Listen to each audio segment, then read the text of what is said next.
Okay, I think we're ready to go. Get the thumbs up. We're on the air. Good afternoon, everyone. And before we start the meeting, President Burke will give us our safety briefing.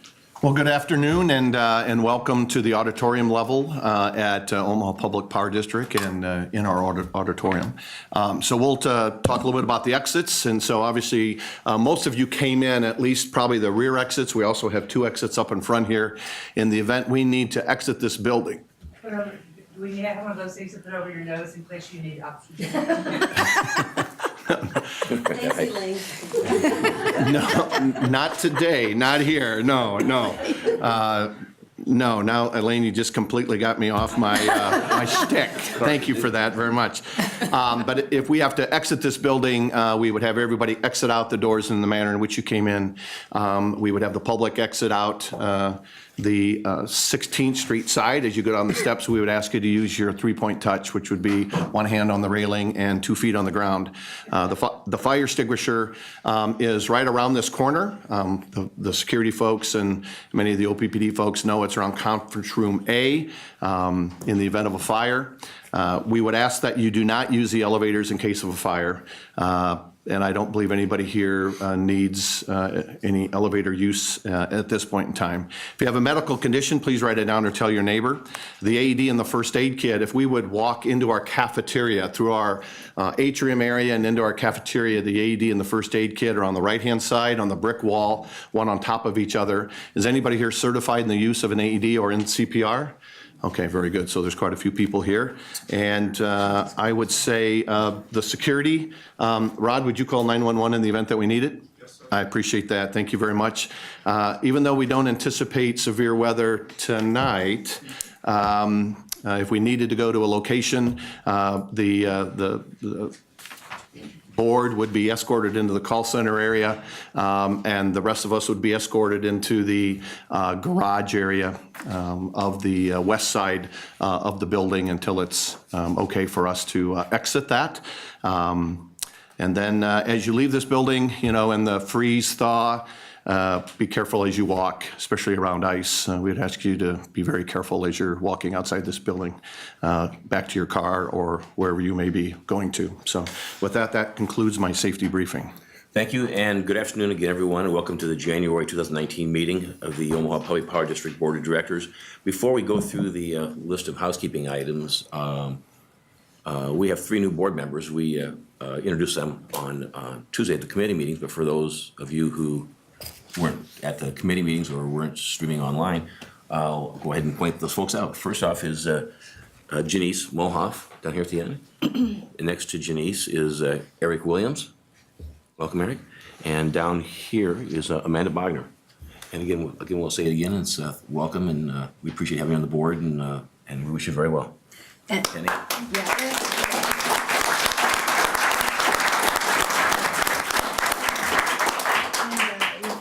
If I may also comment that today I am wearing a glass lapel pin that was designed by Madeline Albright to help encourage women to break through the glass ceiling. And OPPD is truly breaking through the glass ceiling with now, for the first time in history, not 1 but 3 board members who are females. And I also want to point out that we have 5 vice presidents who are female. So OPPD is truly leading the way.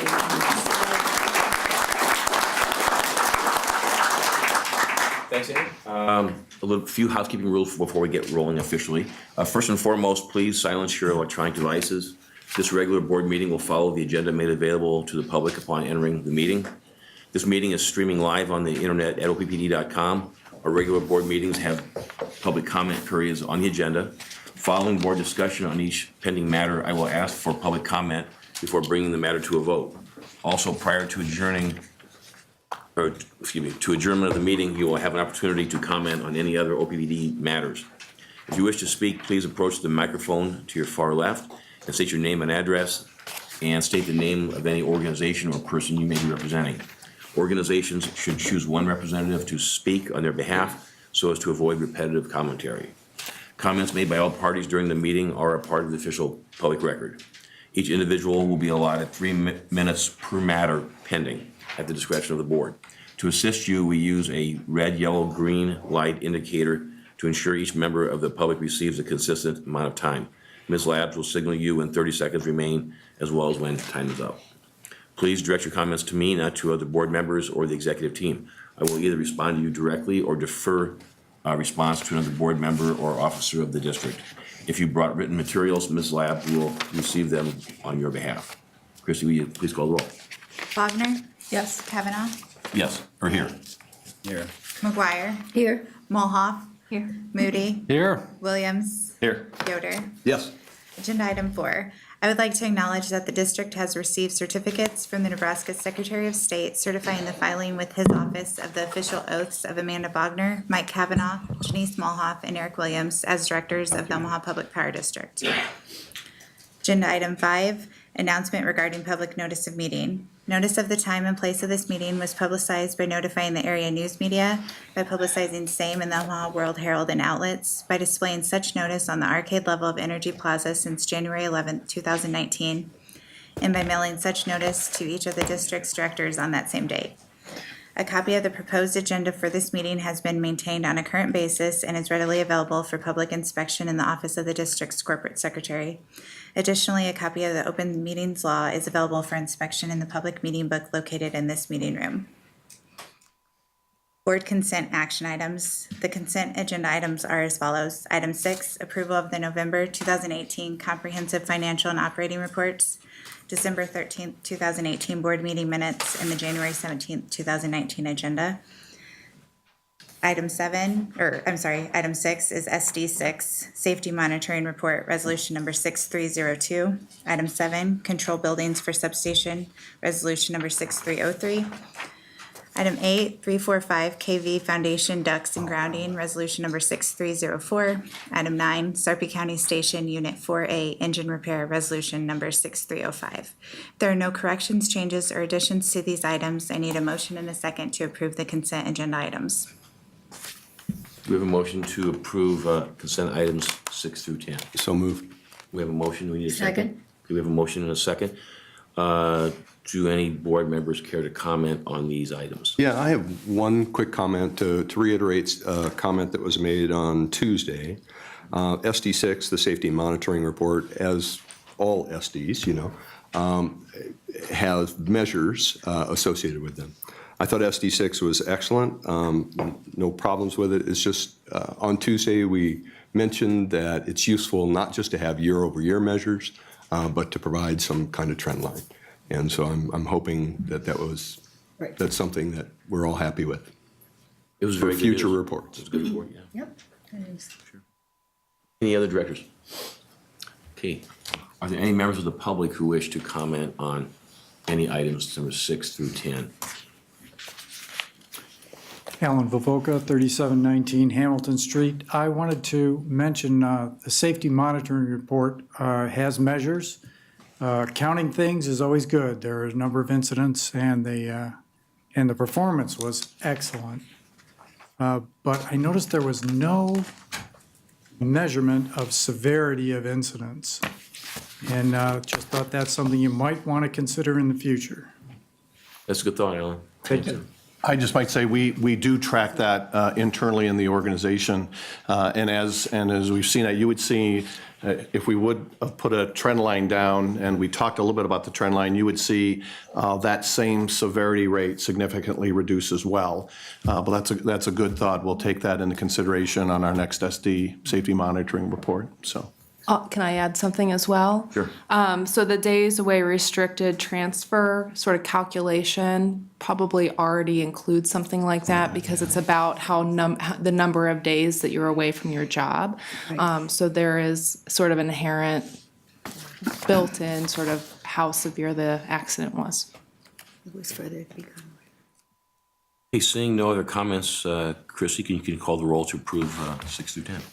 Wagner, Yes. Kavanaugh, Yes. Gay, Yes. McGuire. Yes. Mulhoff. Yes. Moody. Yes. Williams. Yes. Yoder. Yes. Carried. Okay, item number 11 is the president's report. Mr. Burke, you're still taking notes. Are you ready for your? Yes, I am.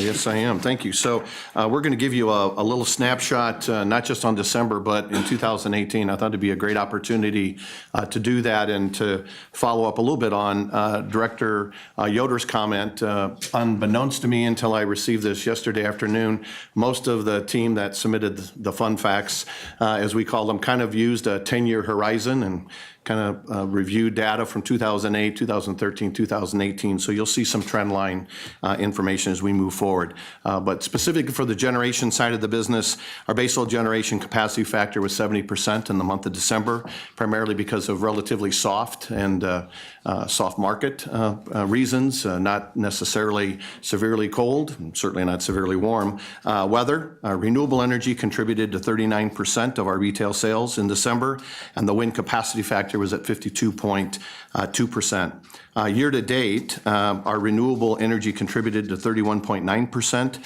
of our retail sales, and the wind capacity factor for the year was 43.2%. And you'll see that kind of in a trend line in the next slide, which kind of moves from in 2010, where we had 5.1% of our retail sales were coming from renewable energy, to through 2018, 31.9%.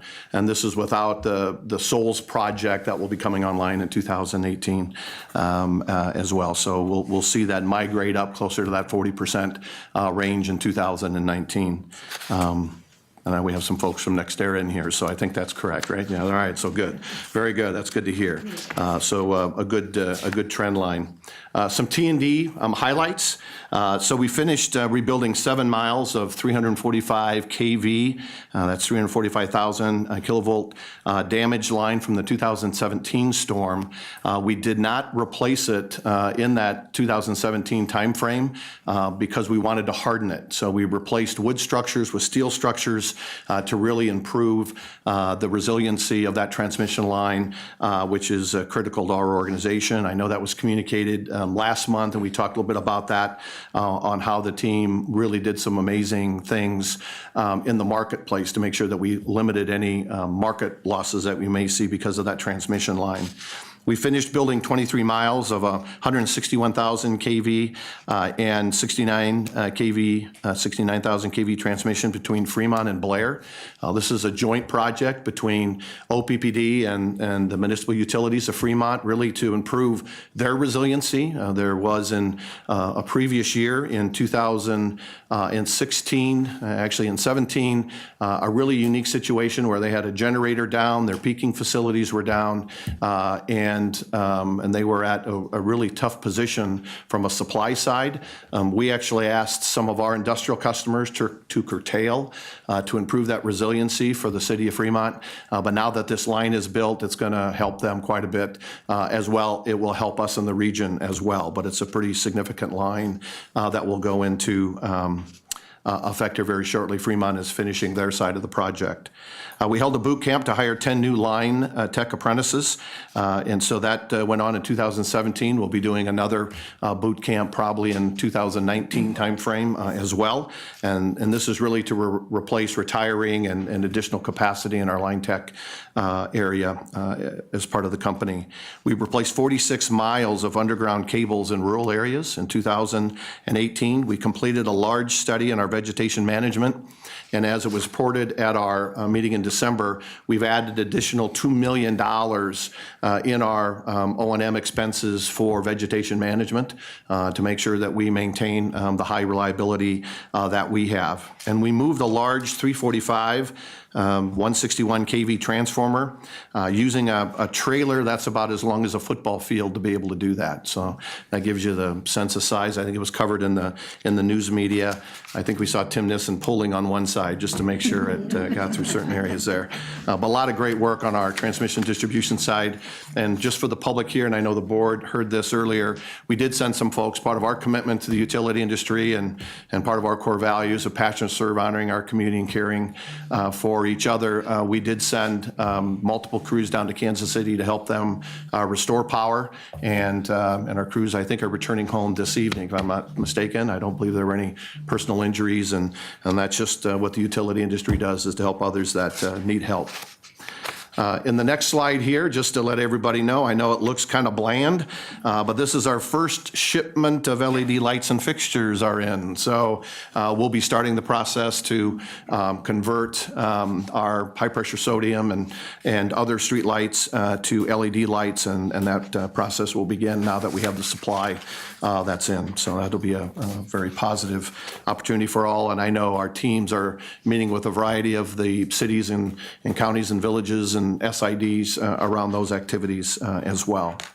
Around safety, so this is one of the trends that I think is kind of interesting. So DART cases are injuries that either have days away, people are either restricted or they're transferred from a work that they do to a lesser physical work. We typically don't see a lot of that transfer by the nature of the work that we have here, but you can see in 2008 we had 32 cases, and then in 2018 we had 11. If you go just a couple years before that, in the 2002, 2003 time, we were in almost 50 DART cases a year. So we've seen pretty significant improvement in our DART cases and our DART rate.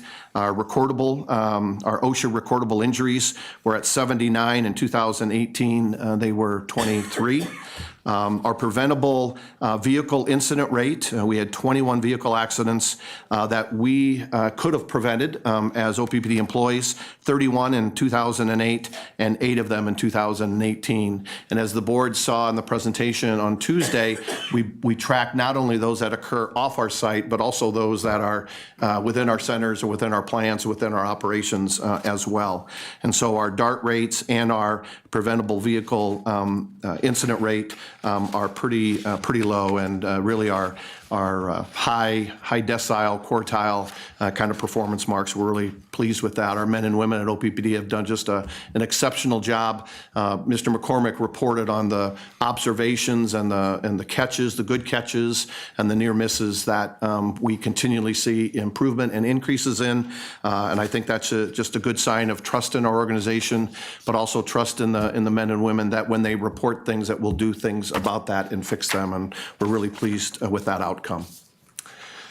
The next one was on customer service trends, and I'm going to kind of use the 2008 to 2018 timeframe, but you can see the changes in the kind of the online activity that our customers are seeing. So in 2008, we had 210,000 online bill payments that came through OPPD.com. In 2018, there were 760,000. Same thing on the service requests. So people can request turn-ons and turn-offs online, and we're seeing that increase from 2008 to 2018 as well. On the accounts with paper billing, which was really an initiative that we had to move more people to non-paper bills and paper envelopes. In 2008, we had 2,300 accounts. We're now at 111,000 accounts, and we think those are pretty significant, but we're really moving. That's about a 30% of our customers' account, and our objective is to move to 60% going to online paperless billing. Automatic bill payment transaction, pretty significant movement from 700,000 in 2008 to 1,300,000 in 2018. And then turn on and turn offs, or completed orders that we do within the system. In 2008, we had 25,800 that we captured with our automatic meter reading activity that we do. So we read meters via mobile kind of drive arounds, so to speak, where we pick up the meter reads, and we're able actually to significantly reduce the number of physical calls that we need to make to homes to read meters. So that saves gas, that saves time. It's really a cost savings. And so in 2008, we picked up about 25,000 reads that we didn't have to go out and read physically. In 2018, as we begin to refine that system, almost 95,000 accounts were able to be picked up through the automated meter reading device and the data management system that we have today. So all ways in which we can, continually to maintain cost or potentially reduce cost in the future. in our customer service area as well. I'm going to talk quite a bit about the work that the OPPD team has done in the community. This is just an example that was in our call center. Our call center team provided a giving tree to support Heartland Family Services, which is a good partner of OPPD's. We work very closely with them. Historically, we've done some mentoring with some of their early management folks within the OPPD team. And so this is just a great example of what our call center group has done to make sure that we support those agencies. And again, this call center group takes about 15,000 calls a week from customers, and so they know exactly some of the needs and the hardships that customers have, and they just do a great job of serving them.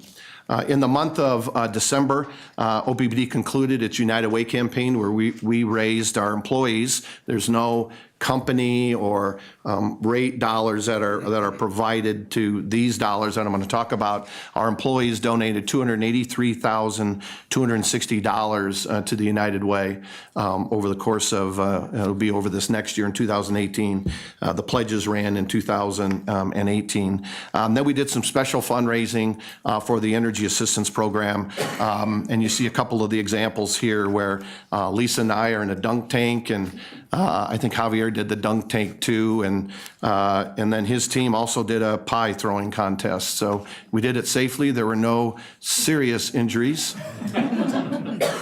Correct, Mr. Fauch? No serious injuries. Everybody returned the work the next day. And some of the funds that we directly did through our online auction, where some of the senior managers donated time or dinners or whatever they may donate, really went to the Book Trust through the United Way, which is a program where they've provided about 2,200 students in 10 Omaha, Council Bluffs area schools with around 4 books a month so that they can take home and read. It's just a great program through the United Way, and it's a great opportunity for our employees to give back. Kind of November, December was really our month of giving, and I'm going to give you just some examples of what the Omaha team does. And these can be, some of these may be during the day, but many of these are at night or on weekends, where our customer operation and business strategy group essentially worked with the Food Bank of Omaha, and they packaged around 19, almost 2,000 backpacks, and which became about 249 boxes of backpacks for families. Our customer experience team volunteered at the Open Door Mission, preparing food for lunch and meals delivered to the Open Door mission truck.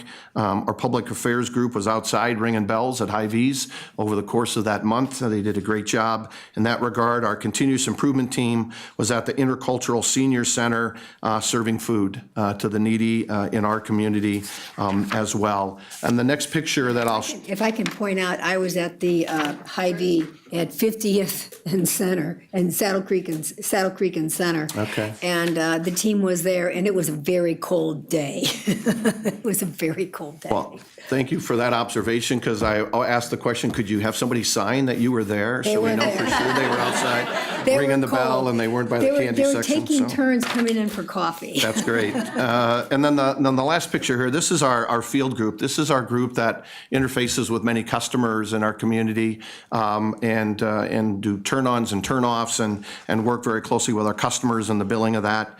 They essentially also did some work with the Food Bank of the Heartland, where they put together about 1,300 bags, about 168 boxes of bags and food for families that they can use. And then we've reported on what we've done with Partnership for Kids. We have about 70 volunteers that are working with the Partnership for Kids and mentoring and Go Buddy related work, and they do some reading with classes. But between December 10th and 21st, we did a coat drive really to help those families that need winter apparel. And so there were 119 coats donated, 152 gloves, 70 hats, 18 snow pants, 13 scarves, 4 boots, and 2 earmuffs. So it's just a great opportunity for us to show the commitment of our employees and what we do in the community. And now I'll give you all an opportunity to participate in our, I believe it is our 12th annual Heat the Streets Run and Walk for Warmth. And this will be at Stinson Park on March 2nd.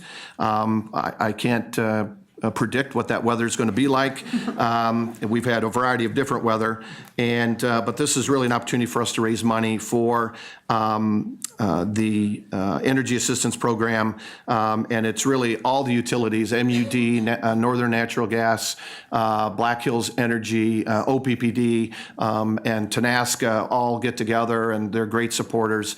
NextEra and a variety of our other partners are great supporters of this program, and these dollars go directly to help people that need assistance paying their bill. And this picture, I was actually in this picture until Kate Brown pushed me to her left and took me out of that picture. And then in a more serious note, each month we talk, I know we have a lot of new people that haven't been to our board meeting before. You know, we talk about the men and women at OPPD that have died in the line of duty. And it's just a great opportunity to remind ourselves of the serious work that we do. And so this is an individual by the name of Mervyn Stangl, who died on September 7th, 1965, after making contact with a line in which he was working near 91st and Charles Street in Omaha.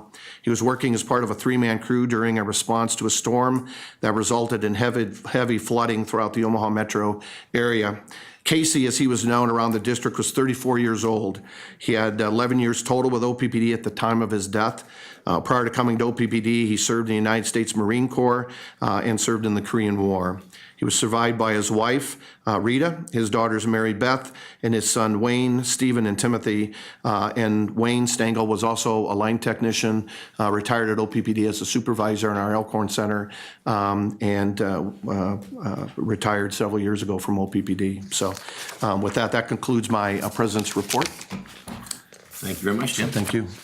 Okay, item number 11, or excuse me, item number 12 is board officer elections. In January of each year is the month we elect the new leadership of the board, and today we'll do so. Before we proceed with the nominations and the elections, I want to point out this will obviously be my last meeting as the chairman of the board, and I want to publicly thank all the folks that helped make this job easier for me this year. And that includes the senior management of the organization, as well as all OPPD employees, as well as my fellow board members. Thank you all. I think we had a good year, and as always, we look forward for good things. So again, thank you all very much. First off is we will now take nominations for the chair of the board. Are there any nominations for chair? I nominate Director Ann McGuire. Okay. Thank you. Ann McGuire has been nominated. Are there any other nominations? Seeing none, nominations are closed. We still have to have a vote on it, I guess. So, Christie, would you go ahead and call the roll? Wagner. Yes. Kavanaugh. Yes. Gay. Yes. McGuire. Yes. Mulhoff. Yes. Moody. Yes. Williams. Yes. Yoder. Yes. Congratulations. Thank you.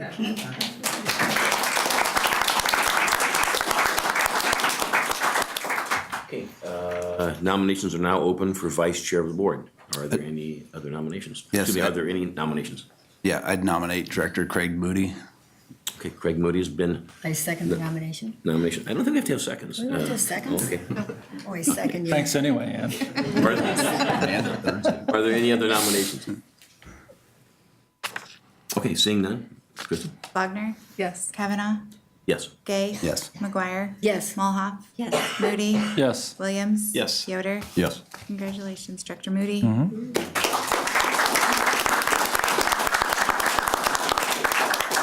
Okay, nominations are now open for the position of treasurer of the board. Are there any nominations? Sure, I'll nominate Director Tim Gay. Tim Gay has been nominated for treasurer. Any other nominations? Seeing none. Kristen? Wagner. Yes. Kavanaugh. Yes. Gay. Yes. McGuire. Yes. Mulhoff. Yes. Moody. Yes. Williams. Yes. Yoder. Yes. Congratulations, Director Gay. We're now taking nominations for the position of secretary of the board. I nominate Director Rick Yoder. Rick Yoder has been nominated for secretary of the board. Any other nominations? Seeing none. Chrissy? Wagner. Yes. Kavanaugh. Yes. Gay. Yes. McGuire. Yes. Mulhoff. Yes. Moody. Yes. Williams. Yes. Yoder. Yes. Congratulations, Director Yoder. Congratulations to all four of you, and we look forward to a successful 2019. Our next item of business is any comments from the members of the public who wish to address the board about any issues pending. Hello, David Corbin, Chair of the Nebraska Sierra Club, acting on behalf of that for the purpose of the new members. Welcome, first of all, and we represent over 3,000 members in Nebraska and over 1,500 within the OPPD district. The same day we're welcoming the new directors, I just want to call attention to the funeral services today for past director Del Weber, who served very well and over many years. I wanted to follow up on a couple of things from the committee meeting. There was some discussion about whether it's okay to have some outside person actually present to the board and have more than 3 minutes. I just want to let you know that that precedent has already been set with LES and NPPD, where they do allow people to have time, sometimes 20 to 30 minutes to give a presentation on their area of expertise. And I think that there might be some situations when that could happen here. Also, I would hope that since these meetings are getting shorter and shorter because of the consent agenda, that you would still consider some way for people to give testimony by not being here, by somehow online. It would be kind of sad to have somebody drive many, many miles to get here to talk for 3 minutes and maybe not even get here before it's over. And I would recommend that in this day and age, this is something that could readily be handled. You all saw the article in the World Herald. As you know, many of us testified about the unfair fixed rates, and I hope you will re-examine that as you have your deliberations over the next year. Finally, you know that I always talk about the Green Fund. What we're going to do now is Sierra Club is going to do our own survey of people to find out what they think of the Green Fund, how they think it should be spent, and if they don't give to the Green Fund now, would they give if there were other options? And so we're just embarking on that right now, and we will get back to you. The final thing I should say, and I know you talked about a little bit about climate change in the committee meeting. I just wanted to make sure that you know what was passed in December at LES. LES supports policy aimed at reducing carbon dioxide production through an associated revenue-neutral fee or tax on carbon emissions, provided such a policy is consistently applied to all carbon-emitting resources. I hope you will consider something similar. Thank you. Thanks, David. John Pollock, 1412 North 35th Street, Omaha. First of all, welcome to new members of the board, and congratulations to everybody who has new positions on the board. Got at least 3 minutes worth of weather today. First off, I did check we've got unusual disagreement between the weather models this time, everything from short range all the way on out. I checked the latest update on high-resolution weather models. The consensus forecast for most of the service area is 2 to 4 inches, but it's a lousy consensus because we've got one weather model that says that most of the area is going to get less than an inch, and another very exciting one. Actually, there are a couple of them that kind of snow on Director Yoder's territory in particular. One of them has kind of a backwash of this next storm, particularly in the evening and overnight, and gives a streak of up to 10 inches of snow to the south of Omaha. This overall trend continues all the way out to 2 weeks, which is as far as the models go. We've got indications of intensification of the blocking and north-south movements of air through that period, a large ridge building up in the eastern Pacific. And what that means for us is that winter is coming back. There are two general scenarios that play out. One of them is, both of them have lots of Arctic air centered over Hudson's Bay.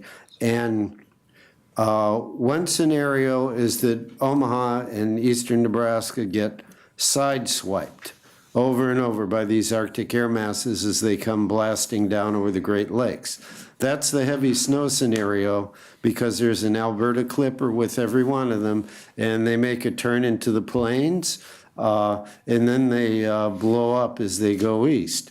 That also has implications for 30 seconds. for crews who might be called upon to aid places further south where they'll be getting ice and so forth. The other one is that we get less snow, but the Arctic air masses come more or less straight south, and that one is colder with light snow, but with more severe temperatures. So you take your pick, but it looks like one or the other for the next couple of weeks. Thanks a lot, John, thanks. Way to go out on a limb. When is summer coming is what we want to know. It'll be after March 2nd, I can tell you that. Thank you. Hi, Saeed Ali, 8504 Douglas Street, Omaha, Nebraska. My congratulations to all of you. Hopefully we'll chart a green and sustainable future and move towards 100% renewable as soon as possible. The open data in Washington, D.C., and open government and transparency and complete sunshine initiatives to reduce corruption, to help engage the citizenry. Since OPPD is public, all its data should be open. There's Open Power District, there's Open Europe Power, there's a lot of initiatives, open power plant data. So why not make as much of OPPD data that you can open and start with the Green Fund data, all that you've been doing with the Green Fund. Let the citizens analyze that and look at it themselves. Comment? Thank you. I would just say, I think we've been very consistent on the answer on the Green Fund. The Green Fund was really developed early on when prices of renewable energy, for us to obtain renewable energy in early wind farms, were significantly higher than they are today, and probably significantly higher than other alternatives. And so we essentially use the Green Fund for that, to support our early entrance into renewable energy. There is conversations that we continually have internally as we begin to think about other kinds of activities that are going on, about how we might transition that to other means. So we'll continue those discussions internally, but we've been pretty consistently clear about what we've done that goes into So why not make it public and bring transparency, openness, and have clean government, clean... I think we have shared that information publicly. Detailed data sets, make them available in an open data repository. Okay. Well, we can certainly share the information. It's pretty clear, the revenues we get from the Green Fund. We've shared that historically, and it goes into a general fund that is part of our energy mix, and that's been a pretty consistent message that we've given. So can I get the data and analyze it myself? And we'll certainly share with you the data on the Green Fund, certainly. At the lowest gradient level, at granular level data. We'll The full data set. Yeah, we'll give you the gross dollars on the Green Fund. We've shared that with several people before on that. But we are limited on sharing any customer information or specific. Well, the customer information can be anonymized. I'll have either Julie or Lisa have that conversation with you, maybe at the end of the meeting. Okay. I mean, the federal government releases all kinds of data. So this is not the time we need to have a give and forth, back and forth. This is for the public to have a chance to come down make a comment. And again, it's, Well, I hope the board will consider making the. I appreciate you coming public. down. Thank you. Hey, Liz Veazey, 912 North 49th Street, right across from Eric. So I'm a Sierra Club member. Welcome to our new board members. I'm really excited about their commitment to clean energy and reviewing the fixed fee, and, you know, following up on the overwhelming public opposition to the unfair fee that seemed like it was basically ignored by the board at the time. So I think that's really exciting that the public has spoken and elected new members, and we have that opportunity to follow up on that. I noticed in the recent World Herald article, the OPPD, it seemed like wasn't able to provide data about the customers in different categories. So I think that would be really interesting to have, and have some other data available about how this is impacting customers for that conversation around SD2 later this year. I guess just to note, my bill currently is about half fixed fee with the $25 fixed fee, which will soon be $30. And I think there were some really powerful stories of Carolyn in the World Herald article and others who are negatively impacted. So I look forward to that. I'm also excited to see OPPD potentially investigate tariffed on-bill financing for energy efficiency to increase customer owner access to cost-effective energy efficiency, increase customer satisfaction, catalyze millions in economic development that wouldn't otherwise happen, and reduce peak usage. So I think that would be really exciting, and just wanted to start a conversation about that. A financial analysis would be the first step there, so hopefully we can talk more. Thanks. Thank you.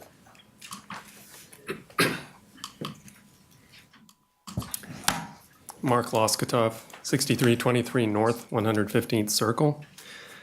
I'd like to thank and commend OPPD for the electric vehicle rebate program and for the certified high performance home rebate program.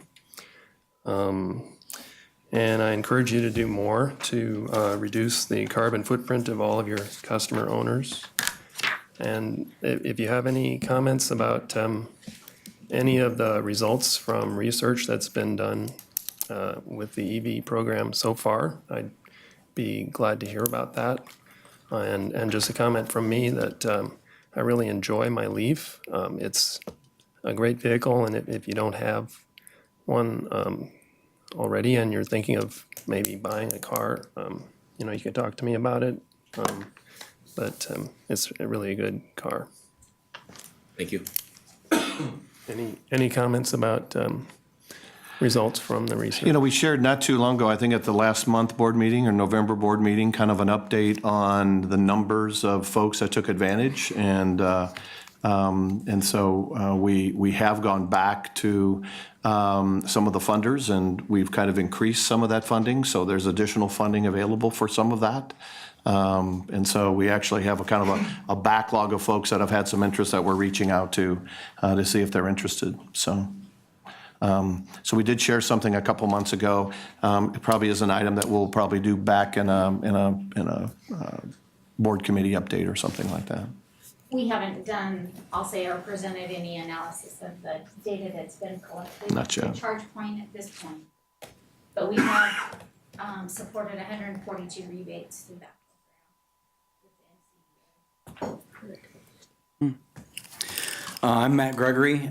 Today I'm representing Nebraska Interfaith Power and Light and Nebraska Wildlife Federations, both statewide groups that have a number of members in the OPPD service area.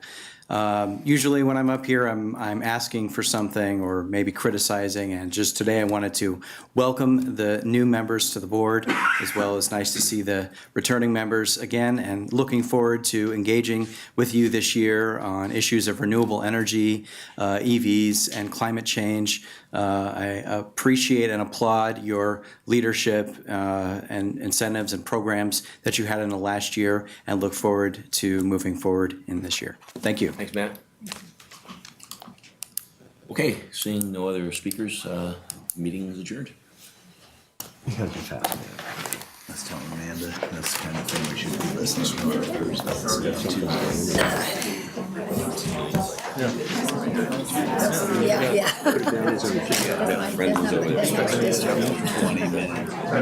Thank you, Stephen. Appreciate it.